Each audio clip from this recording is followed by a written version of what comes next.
you wish you could ever turn back time and spend more time with your loved one who passed away?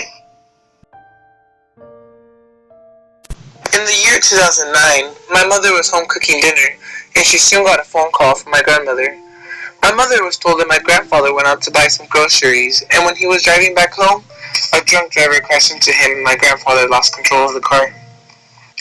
My grandmother explained to my mom that the drunk driver drove off, and my grandpa was in a very fragile state at the time. My mother broke down in tears, and she immediately bought a flight ticket to Mexico to leave the next morning. She left for about a month or so and soon came back home. She said that my grandfather was doing better and that if everything turned out right, he'd be able to go home soon. She lied.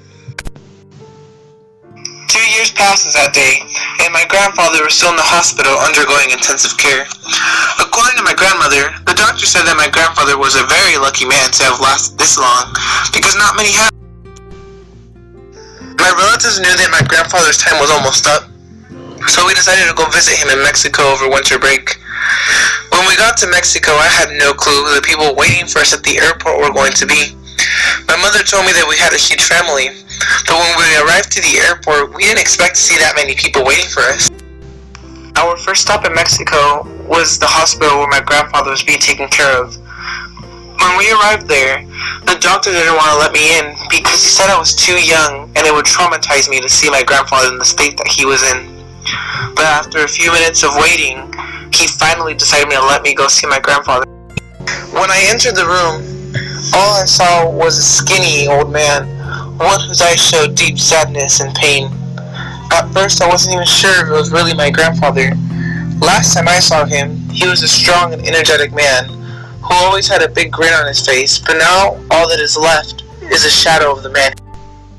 I remember making an odd face at him because he looked strange to me, and nowadays I feel horrible for the look that I gave him, but it didn't seem to bother him. He opened his arms slowly, signaling a hug, and I walked up to him carefully.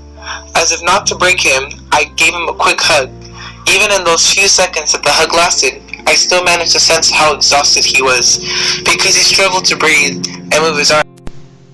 After that quick encounter with my grandfather, my aunt took us to go eat at a restaurant 3 blocks away from the hospital. When our meals arrived to the table, my aunt received a call from my grandmother, who was screaming into the phone to come back to the hospital because my grandfather was dying. We quickly threw money on the table and sprinted back to the hospital. But it was too late. By the time I walked in, he died 5 minutes before.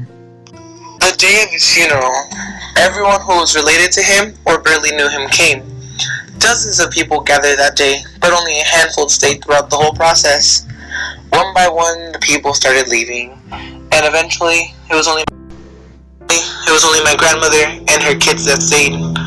I too had left, but the strange thing was that I felt nothing during the funeral. I had no sadness, regrets, or loss. It was just as if I didn't care about the funeral. I didn't know why I felt like. Everyone who was there that day was judging me because of my heartless reaction towards his death. I heard simple comments like, of course he wouldn't care. Why would he? It's not as if he spent a lot of time with his grandfather. But I also heard rude ones like, the stupid boy is a worthless and ungrateful child. I can't believe he just sits there and watches everyone else suffer without feeling anything. I now realize why I couldn't feel anything. It was because at the time I still held hope. Hope that he'd come back somehow, or maybe that this wasn't real at all.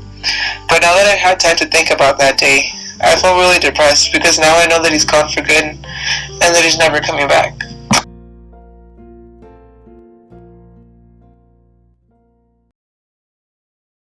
Created using Powtoon.